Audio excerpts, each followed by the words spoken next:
So hi ಎಲ್ರಿಗೂ ನಮಸ್ಕಾರ, welcome back to my YouTube channel. ನಾನು ಕಾವ್ಯ ಫ್ರಮ್ ಮಂಡ್ಯ. ಸೊ ಹೇಗಿದ್ದಾರೆ ಎಲ್ಲರೂ ಆರಾಮಾಗಿದ್ದಾರೆ ಅಂತ ಅನ್ಕೋತೀನಿ. ನಾನು ಕೂಡ ಚೆನ್ನಾಗಿದ್ದೀನಿ.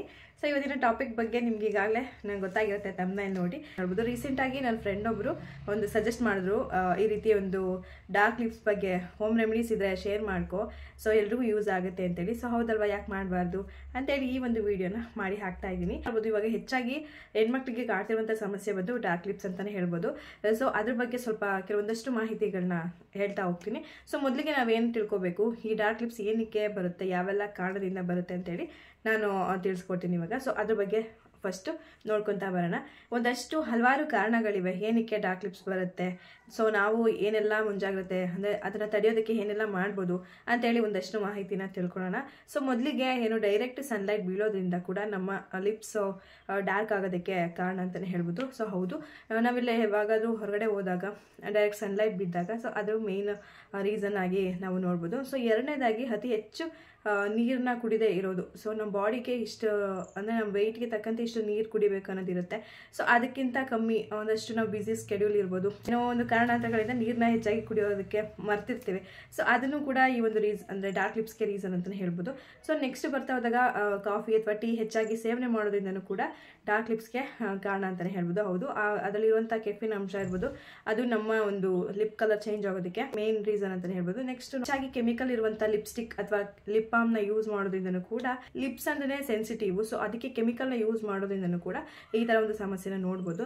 ಆ್ಯಂಡ್ ನೆಕ್ಸ್ಟ್ ಮತ್ತೆ ಇನ್ನೇನಂದರೆ ವಿಟಮಿನ್ ಕೊರತೆಯಿಂದ, ಅಂದರೆ ನಾವು ಸರಿಯಾಗಿ ಊಟನ ತಗೊಳ್ಳದೆ ಇರೋ ಕಾರಣದಿಂದ, ಅಂದರೆ ಊಟ ತಗೊಂಡ್ರು ಅದರಲ್ಲಿ ಎಲ್ಲ ರೀತಿಯ ಪೋಷಕಾಂಶ ಇರಬೇಕು. ಸೊ ನಾವು ಅದನ್ನು ಕಮ್ಮಿ ತಗೊಳ್ಳೋದ್ರಿಂದನೂ ಕೂಡ ಈ ಒಂದು ಸಮಸ್ಯೆ ಎದುರಾಗುತ್ತೆ. ಅಂದರೆ ವಿಟಮಿನ್ ಡಿಫಿಷಿಯನ್ಸಿಯಿಂದನೂ ಕೂಡ ತಪ್ಪಾಗೋದಕ್ಕೆ ಕಾರಣ ಆಗುತ್ತೆ ಅಂತಲೇ ಹೇಳ್ಬೋದು.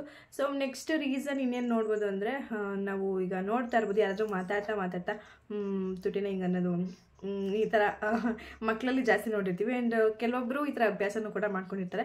ಈ ಥರ ನಾವು ಹಿಂಗೆ ಈ ಥರ ಮಾಡೋದ್ರಿಂದ ಅದು ಕೂಡ ಡಿಹೈಡ್ರೇಷನ್ ಆಗಿ ಹೊಡ್ಕೊಳ್ಳೋದು, ತುಟಿಗಳು ಹೊಡ್ಕೊಳ್ಳೋದು ಅಥವಾ ಕಲರ್ ಚೇಂಜ್ ಆಗೋದು, ಈ ಥರ ಒಂದು ಸಮಸ್ಯೆನ ನೋಡ್ಬೋದು. ಸೊ ಇದಿಷ್ಟು ಏನೆಲ್ಲ ಕಾರಣಗಳಿಂದ ನಾವು ಡಾರ್ಕ್ ಲಿಪ್ಸ್ನ ತಗೊತೀವಿ ಅಥವಾ ಡಾರ್ಕ್ ಲಿಪ್ಸ್ಗೆ ಕಾರಣ ಅಂತ ನೋಡ್ಬೋದು. ನೆಕ್ಸ್ಟು ನೋಡ್ತಾ ಹೋದಾಗ ಇದನ್ನು ಹೇಗೆ ತಡೆಗಟ್ಟೋದು, ಈ ಒಂದು ಇಷ್ಟು ಲಿಸ್ಟ್ಗಳಲ್ಲಿ, ಈ ಒಂದು ರೀಸನ್ಸ್ಗಳಲ್ಲಿ ನೀವು ಯಾವುದೇ ಒಂದು ಸಮಸ್ಯೆನ ಎದುರಿಸ್ತಿದ್ರು ಕೂಡ ಮುಂದೆ ನೋಡ್ತಾ ಹೋಗೋಣ. ಅದಕ್ಕೆ ರೆಮಿಡೀಸ್ನೂ ಕೂಡ ನಾನು ಕೊಡ್ತೀನಿ. ಡಾರ್ಕ್ ಲಿಪ್ಸ್ನ ನಾವು ಹೇಗೆಲ್ಲ ಅವಾಯ್ಡ್ ಮಾಡ್ಬೋದು ಅಂತ ನೋಡೋದಾದರೆ, ನೀವು ಫಸ್ಟಿಗೆ ನಾವು ಯೂಸ್ ಮಾಡುವಂಥ ಲಿಪ್ ಬಾಮಲ್ಲಿ SPF ಇದೆಯಾ ಇಲ್ವಾ ಅಂತ ನೋಡಿ ಅದನ್ನು ಯೂಸ್ ಮಾಡೋದ್ರಿಂದನೂ ಕೂಡ ಇದನ್ನು ಒಂದಷ್ಟು ಅವಾಯ್ಡ್ ಮಾಡ್ಬೋದು ಅಂತ ಹೇಳ್ಬೋದು. ಸೊ SPF ಇರುವಂಥ ಲಿಪ್ ಬಾಮ್ನ ಯೂಸ್ ಮಾಡಬೇಕಾಗುತ್ತೆ ಡೈಲಿ ನಾವು. ಸೊ ಎರಡನೇದಾಗಿ ಏನು, ಆದಷ್ಟು ಹೆಚ್ಚಿಗೆ ನೀರನ್ನು ಕುಡೀರಿ. ಸೊ ನೀರು ಕುಡಿಯೋದ್ರಿಂದ ಎಲ್ಲ ರೀತಿಯೂ ಒಳ್ಳೆಯದು ಅಂತಲೇ ಹೇಳ್ಬೋದು. ನಮ್ಮ ಬಾಡಿಗೆ ನೀರು ತುಂಬಾ ಮುಖ್ಯ. ಸೊ ಮಿನಿಮಮ್ ಅಂದರೆ 8 ಗ್ಲಾಸಷ್ಟು ನೀರಾದರೂ ಡೈಲಿ ತಗೊಳ್ಳೋದ್ರಿಂದ ಈ ಒಂದು ಸಮಸ್ಯೆಯಿಂದ ಆಚೆ ಬರ್ಬೋದು ಅಂತ ಹೇಳ್ತೀನಿ. ಈ ಒಂದು ಸಮಸ್ಯೆ ಅಂತಲ್ಲ, ಹಲವಾರು ಸ್ಕಿನ್ ರಿಲೇಟೆಡ್ ಪ್ರಾಬ್ಲಮ್ಸ್ಗೆ ನೀರೇ ಒಂದು ಪರಿಹಾರ ಅಂತಲೇ ಹೇಳ್ಬೋದು. ಮುಂದೆ ನೋಡ್ತಾ ಹೋದಾಗ ಏನು, ಟೀ ಅಥವಾ ಕಾಫಿ, ನೀವು ತುಂಬಾ ಅಡಿಕ್ಟ್ ಆಗಿದ್ದೀವಿ ಅಥವಾ ಹೆಚ್ಚಾಗಿ ನನಗೆ ಕಾಫಿ ಟೀ ಇಲ್ಲೇ ಇರೋಕ್ಕೆ ಆಗಲ್ಲ ಅಂತಂದರೆ, ನೀವು ಖಂಡಿತ ನೋಡ್ಬೋದು ಅವ್ರ ಲಿಪ್ಸ್ ಎಷ್ಟು ಡಾರ್ಕ್ ಆಗಿರುತ್ತೆ ಅಂತ. ಸೊ ಕಾಫಿ ಟೀನ ಅವಾಯ್ಡ್ ಮಾಡೋದ್ರಿಂದ ಕೂಡ ನೀವು ಈ ಒಂದು ಸಮಸ್ಯೆಯಿಂದ ಆಚೆ ಬರ್ಬೋದು. ನೆಕ್ಸ್ಟ್ ನೋಡ್ತಾ ಹೋದಾಗ ಡಯಟ್ ಫುಡ್ನ ತಗೊಳ್ಳೋದ್ರಿಂದ ಈ ಒಂದು ಸಮಸ್ಯೆಯಿಂದ ಆಚೆ ಬರ್ಬೋದು. ಎಲ್ಲ ರೀತಿಯಿಂದನೂ ಅದು ಯೂಸ್ ಆಗುತ್ತೆ. ನಮ್ಮ ಒಂದು ಆಹಾರದಲ್ಲಿ ವಿಟಮಿನ್ B12 ಮತ್ತು ಐರನ್, ಈ ಥರ ಒಂದಷ್ಟು ಎಲ್ಲ ಪೋಷಕಾಂಶಗಳು ಹೆಚ್ಚಾಗಿ ಇರುವಂಥ ಆಹಾರನ ತಗೊಳ್ಳೋದ್ರಿಂದ ನಿನ್ನ ಜೊತೆ ಮಾತಾಡ್ತಿಲ್ಲ ನಾನು, ಈ ಒಂದು ಸಮಸ್ಯೆಯಿಂದ ಆಚೆ ಬರ್ಬೋದು ಅಂತ ಹೇಳ್ತೀನಿ. ಸೊ ಜೊತೆಗೆ ಲಿಪ್ನ ಎಕ್ಸ್ಫೋಲಿಯೇಟ್ ಮಾಡಬೇಕು. ಅಂದರೆ ಡಾರ್ಕ್ ಲಿಪ್ಸ್ ಆಗೋದಕ್ಕೆ ಏನು ಕಾರಣ ಅಂದರೆ, ಡೆಡ್ ಸೆಲ್ಸ್ ಎಲ್ಲ ಸ್ಟೋರ್ ಆಗಿ ಆ ಒಂದು ಲಿಪ್ಸ್ ಎಲ್ಲ ಡಾರ್ಕ್ ಆಗಿ ಕಾಣಿಸುತ್ತೆ. ಸೊ ಡೆಡ್ ಸೆಲ್ಸ್ನ ರಿಮೂವ್ ಮಾಡೋದ್ರಿಂದನೂ ಕೂಡ ಈ ಒಂದು ಸಮಸ್ಯೆಯಿಂದ ಆಚೆ ಬರ್ಬೋದು. ನೆಕ್ಸ್ಟ್ ಆರ್ಗ್ಯಾನಿಕ್ ಲಿಪ್ ಬಾಮ್ನ ಯೂಸ್ ಮಾಡೋದ್ರಿಂದ, ಅಂದರೆ ಕೋಕೋನಟ್ ಆಯಿಲ್ ಇರ್ಬೋದು ಅಥವಾ ತುಪ್ಪ ಇರ್ಬೋದು, ಶೀ ಬಟರ್, ಈ ಥರ ಇರುವಂಥ ಒಂದು ನೈಸರ್ಗಿಕವಾದ ಲಿಪ್ ಬಾಮ್ನ ಯೂಸ್ ಮಾಡೋದ್ರಿಂದ ಈ ಒಂದು ಸಮಸ್ಯೆನ ತಡೆಗಟ್ಬೋದು ಅಂತಲೇ ಹೇಳ್ತೀನಿ. ಸೊ ಇದಿಷ್ಟು ನೋಡಿದ್ರೆ ಏನೇನೆಲ್ಲ ಕಾರಣಕ್ಕೆ ಲಿಪ್ ಡಾರ್ಕ್ ಆಗುತ್ತೆ ಅಥವಾ ಏನೇನೆಲ್ಲ ಅದಕ್ಕೆ ಪ್ರಿಕಾಷನ್ಸ್ ಇದೆ ಅಂತೇಳಿ, ಪ್ರಿವೆನ್ಷನ್ ಇದೆ ಅಂತೇಳಿ ನೋಡ್ತಾ ಬಂದ್ವಿ. ಸೊ ನೆಕ್ಸ್ಟ್ ನಾವು ಹೋಗೋಣ ಏನು, ಹೋಮ್ ರೆಮಿಡೀಸ್ಗೆ. ಸೊ ಮನೆಯಲ್ಲೇ ಇರುವಂಥ ಪದಾರ್ಥಗಳನ್ನ ಬಳಸ್ಕೊಂಡು ನಾವು ಹೇಗೆ ಪಿಂಕ್ ಲಿಪ್ಸ್ನ ತಗೊಳ್ಳೋದು ಅಥವಾ ಶೈನಿಂಗ್ ಆಗಿರೋ, ಬ್ರೈಟ್ ಆಗಿರೋ, ಹೆಲ್ದಿ ಆಗಿರೋ ಲಿಪ್ಸ್ನ ಹೇಗೆ ನಾವು ತಗೊಳ್ಳೋದು ಅಂತೇಳಿ ಮುಂದೆ ನೋಡ್ತಾ ಹೋಗೋಣ. ಸೊ ಫಸ್ಟಿಗೆ 2 ಎಫೆಕ್ಟಿವ್ ಆದಂಥ ಒಂದು ಹೋಮ್ ರೆಮಿಡೀಸ್ನ ನಾನು ಶೇರ್ ಮಾಡ್ಕೊತಾ ಇದ್ದೀನಿ. ಸೊ ಬನ್ನಿ ಅದನ್ನು ಹೇಗೆ ಪ್ರಿಪೇರ್ ಮಾಡೋದು ಅಂತ ತೋರಿಸ್ಕೊಡ್ತೀನಿ. ಸೊ ಮೊದಲಿಗೆ ನಾವಿಲ್ಲಿ ಯೂಸ್ ಮಾಡ್ತಿರೋದು ಸ್ವಲ್ಪ ಪ್ರಮಾಣದಲ್ಲಿ ಸಕ್ಕರೆ ಜೊತೆಗೆ ಕೊಬ್ಬರಿ ಎಣ್ಣೆ. ಸೊ ಇವೆರಡರಿಂದ ನಾವಿವತ್ತು ಮೊದಲನೇ ಹೋಮ್ ರೆಮಿಡಿ ಮಾಡ್ತಾ ಇದ್ದೀವಿ. ಸಕ್ಕರೆ ಬಂದು ಸ್ಕ್ರಬ್ಬರ್ ಆಗಿ ಯೂಸ್ ಆಗುತ್ತೆ, ಅಂದರೆ ನಮ್ಮ ತುಟಿಯಲ್ಲಿರುವಂಥ ಡೆಡ್ ಸೆಲ್ಸ್ನ ಇದಾಕೋಕ್ಕೆ ಹೆಲ್ಪ್ ಆಗುತ್ತೆ. ಜೊತೆಗೆ ತೆಂಗಿನೆಣ್ಣೆ ಬಂದು ಮಾಯ್ಶ್ಚರೈಸರ್ನ ಕೊಡುತ್ತೆ. ಸೊ ಇವಾಗ ಎರಡನ್ನೂ ಮಿಕ್ಸ್ ಮಾಡಿಕೊಂಡು ಸ್ಕ್ರಬ್ಬನ್ನು ರೆಡಿ ಮಾಡ್ಕೊತಾ ಇದ್ದೀನಿ. ಸೊ ನೋಡೋದ್ರಲ್ಲ ಹೇಗೆ ಇನ್ಸ್ಟೆಂಟಾಗಿ ಪ್ರಿಪೇರ್ ಮಾಡ್ಕೊಂಡ್ವಿ. ಇದು ಶುಗರ್ ಮತ್ತು ಕೊಬ್ಬರಿ ಎಣ್ಣೆ ಸ್ಕ್ರಬ್ ಅಂತಲೇ ಹೇಳ್ಬೋದು. ಸೊ ಈ ಒಂದು ರೆಮಿಡಿನ ಯೂಸ್ ಮಾಡೋದ್ರಿಂದ ನಿಮ್ಮ ಲಿಪ್ಪಲ್ಲಿರುವಂಥ ಡೆಡ್ ಸೆಲ್ಸ್ ಎಲ್ಲ ರಿಮೂವ್ ಆಗಿ ನಿಮ್ಮ ಒಂದು ಲಿಪ್ಗೆ ಶೈನಿಂಗ್ ಮತ್ತು ಬ್ರೈಟ್ನಿಂಗ್ನ ಕೊಡುತ್ತೆ. ನೋಡ್ತಾ ಇರ್ಬೋದು ನನ್ನ ಲಿಪ್ಸ್ ಎಷ್ಟು ಡಿಹೈಡ್ರೇಷನ್ ಆಗಿದೆ ಅಂತ. ಈ ಟೈಮಲ್ಲಿ ಹೆಚ್ಚಾಗಿ ನಾವು ಸ್ಕಿನ್ ಕೇರ್ ಕೂಡ ಮಾಡಲ್ಲ, ನಮ್ಮ ಬಾಡಿಗೆ ನಾವು ಏನು ಅಷ್ಟು ಕೇರ್ ಮಾಡೋದಕ್ಕೆ ಟೈಮೇ ಸಿಗೋಲ್ಲ. ಸೊ ಸಿಗುವಂಥ ಟೈಮಲ್ಲಿ ಈ ಥರ ಒಂದು ಹೋಮ್ ರೆಮಿಡೀಸ್ನ ಮಾಡ್ಕೊಳ್ಳೋದ್ರಿಂದ ಯೂಸ್ ಆಗುತ್ತೆ. ಸೊ ಫಸ್ಟಿಗೆ ಸ್ವಲ್ಪ ತಗೊಂಡು ಅಪ್ಲೈ ಮಾಡ್ಕೊತಾ ಇದ್ದೀನಿ.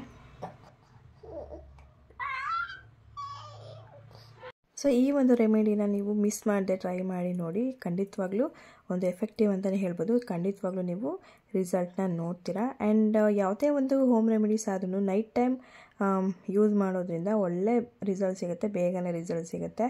ಸೊ ಈ ರೀತಿ ಜೆಂಟಲಾಗಿ ರಬ್ ಮಾಡ್ತಾ ಬರಬೇಕು. ಸೊ ಇದು ಸೆನ್ಸಿಟಿವ್ ಇರೋದ್ರಿಂದ ಜಾಸ್ತಿ ಉಜ್ಜಕ್ಕಂತೂ ಹೋಗಬೇಡಿ, ಲೈಟಾಗೇ ಮಸಾಜ್ ಮಾಡ್ತಾ ಒಂದು 2 ರಿಂದ 3 ನಿಮಿಷ ಸಾಕು. ಸೊ ಆವಾಗ ನೀಟಾಗಿ ಎಲ್ಲ ಡೆಡ್ ಸೆಲ್ಸ್ ಎಲ್ಲ ರಿಮೂವ್ ಆಗುತ್ತೆ. ಸೊ ಇವಾಗ 2 ರಿಂದ 3 ನಿಮಿಷ ಮಸಾಜ್ ಮಾಡಿ ಆದಮೇಲೆ ನೀವು ಬೇಕಿದ್ರೆ ಮೇಲ್ಗಡೆ ಅಂದರೆ ಸಕ್ಕರೆ ಇರುವಂಥದ್ದನ್ನು ರಿಮೂವ್ ಮಾಡಿ ಹಾಗೇ ಬಿಡ್ಬೋದು. ಯಾಕೆಂದರೆ ನಾವು ಯೂಸ್ ಮಾಡಿರುವಂಥ ತೆಂಗಿನ ಎಣ್ಣೆ ಬಂದು ನಮಗೆ ಮಾಯ್ಶ್ಚರೈಸರ್ ಆಗಿ ಹೆಲ್ಪ್ ಮಾಡುತ್ತೆ. ಸೊ ಇಲ್ಲಾಂದರೆ ನಾವು ನೆಕ್ಸ್ಟ್ ಸ್ಟೆಪ್ಗೆ ಹೋಗ್ಬೋದು. ಸೊ ನೋಡ್ತಾ ಇರ್ಬೋದು ಇವಾಗ ಇನ್ಸ್ಟೆಂಟಾಗಿ ರಿಸಲ್ಟ್ ಕೊಡುತ್ತೆ ಅಂತೇಳಿ. ಸೊ ನೀವು ಯಾವುದೇ ಒಂದು ಹೋಮ್ ರೆಮಿಡೀಸ್ನ ಮಾಡಬೇಕು ಅಂತ ಹೇಳಿದ್ರು ನಿಮಗೆ ತಾಳ್ಮೆ ಇರಲೇಬೇಕು. ಒಂದೇ ಟೇಕಲ್ಲಿ ಯಾವುದೂ ಕೂಡ ವರ್ಕ್ ಆಗಲ್ಲ. ಸೊ ಒಂದು 2-3 ಸಲ ಯೂಸ್ ಮಾಡ್ತಾ ಬಂದಾಗ ನೀವು ಖಂಡಿತವಾಗ್ಲೂ ಒಳ್ಳೆ ರಿಸಲ್ಟ್ನ ನೋಡ್ತೀರಾ ಅಂತಲೇ ಹೇಳ್ಬೋದು. ಸೊ ಇದು ಫಸ್ಟ್ ರೆಮಿಡಿ ಆಯಿತು. ಬನ್ನಿ ನೆಕ್ಸ್ಟ್ ರೆಮಿಡಿನ ತೋರಿಸ್ಕೊಡ್ತೀನಿ. ಸೊ ನೆಕ್ಸ್ಟ್ ಎರಡನೇದಾಗಿ ನಾವು ಅಲೋವೆರಾ ಜೆಲ್ ಮತ್ತು ವಿಟಮಿನ್ ಇ ಕ್ಯಾಪ್ಸೂಲ್ನ ಯೂಸ್ ಮಾಡ್ತಾ ಇದ್ದೀವಿ.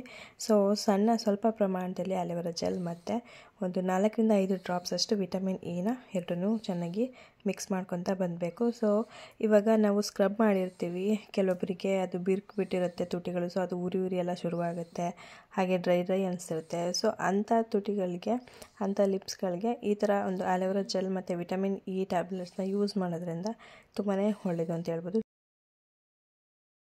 ಇವಾಗ ಲಿಪ್ ಬಾಮ್ ರೆಡಿ ಆಗಿದೆ.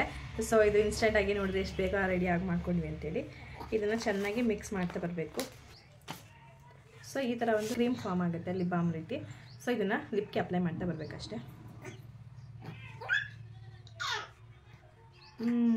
ಥಂಡಿ ಎಷ್ಟು ಕೂಲ್ ಆಗುತ್ತೆ ಅಲ್ವಾ, ಒಂದು ರೀತಿ ಫ್ರೆಶ್ನೆಸ್ ಕೊಡುತ್ತೆ. ಸೊ ಈ ಒಂದು ಕ್ರೀಮ್ನ ಅಪ್ಲೈ ಮಾಡಿದಾದಮೇಲೆ ಅದನ್ನು ರಿಮೂವ್ ಮಾಡೋದು ಬೇಡ. ಸೊ ಓವರ್ನೈಟ್ ಬಿಟ್ಟಿದ್ಮೇಲೆ ಬಿಡಬೇಕು. ಸೊ ಅವಾಗ ಒಳ್ಳೆ ರಿಸಲ್ಟ್ ಸಿಗುತ್ತೆ. ನೋಡೋದಲ್ಲ ಎಷ್ಟು ಈಸಿಯಾಗಿ ನೀವು ಒಂದು ಡಾರ್ಕ್ ಲಿಪ್ಸಿಂದ ಲೈಟ್ ಲಿಪ್ಸ್ಗೆ ಕನ್ವರ್ಟ್ ಮಾಡ್ಬೋದು ಅಂತೇಳಿ. ಸೊ ಈ ಒಂದು ರೆಮಿಡೀಸ್, ಈ 2 ರೆಮಿಡೀಸ್ ನಿಮಗೆ ಇಷ್ಟ ಆಗಿದ್ದರೆ ದಯವಿಟ್ಟು ಕಮೆಂಟ್ ಮಾಡಿ ತಿಳಿಸಿ. ಆ್ಯಂಡ್ ಮರಿದಿರ ಟ್ರೈ ಮಾಡಿ ನೋಡಿ, ತುಂಬಾ ಎಫೆಕ್ಟಿವ್ ಆಗಿರುತ್ತೆ ಈ ಒಂದು ರೆಮಿಡೀಸು. ಸೊ ಬ್ಯಾಕ್ಗ್ರೌಂಡಲ್ಲಿ ನನ್ನ ಮಗನ ವಾಯ್ಸ್ ಕೇಳಿಸ್ತಾ ಇರ್ಬೋದು. ಸೊ ಏನು ಅನ್ಕೋಬೇಡಿ, ಅದು ನಾರ್ಮಲ್ ಏನೂ ಮಾಡೋಕ್ಕಾಗಲ್ಲ.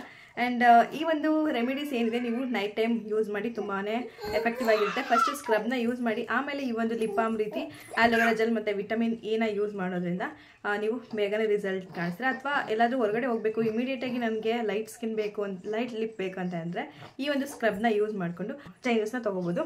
ಸೊ ಈ 2 ಟಿಪ್ಸಲ್ಲಿ ನಿಮಗೆ ಯಾವುದು ಇಷ್ಟ ಆಯಿತು ಅಂತೇಳಿ ಕಮೆಂಟ್ ಮಾಡಿ ತಿಳಿಸಿ. ಹಾಗೆ ಇದೇ ರೀತಿ ಎಫೆಕ್ಟಿವ್ ಆಗಿರುವಂಥ ಸ್ಕಿನ್ ಕೇರ್ ಹೋಮ್ ರೆಮಿಡೀಸ್ ಆಗಿರ್ಬೋದು, ನಿಮ್ಗೆ ಯಾವುದೇ ರೀತಿ ಬೇಕಂತಿದ್ರು ನನಗೆ universe please help me, please support me. So ಈ ಥರ ಬೇಕಂತ ಹೇಳಿದ್ರೆ ನನಗೆ ಕಮೆಂಟ್ ಮಾಡಿ ತಿಳಿಸಿ. ಸೊ ನಾನು ಆದಷ್ಟು ಬೇಗ ವೀಡಿಯೋನ ಮಾಡಿ ಹಾಕ್ತೀನಿ. ಸೊ ಈ ಒಂದು ವಿಡಿಯೋ ನಿಮಗೆ ಇಷ್ಟ ಆಗಿದ್ದರೆ ಲೈಕ್ ಮಾಡಿ, ಶೇರ್ ಮಾಡಿ, ಕಮೆಂಟ್ ಮಾಡಿ. ಮರಿದಿರ ಯಾರು ನನ್ನ ಚಾನಲ್ನ ಫಸ್ಟ್ ಟೈಮ್ ನೋಡ್ತಾ ಇದ್ದೀರ ಅಂತ ಹೇಳಿದ್ರೆ ಮರಿದೆ ಸಬ್ಸ್ಕ್ರೈಬ್ ಮಾಡ್ಕೊಳ್ಳಿ, ಸಪೋರ್ಟ್ ಮಾಡಿ ಅಂತ ಹೇಳ್ತಾ ಮುಂದಿನ ವೀಡಿಯೋದೊಂದಿಗೆ ಬರ್ತೀನಿ. ಅಲ್ಲಿವರೆಗೂ ಟೇಕ್ ಕೇರ್, ಬಾಯ್.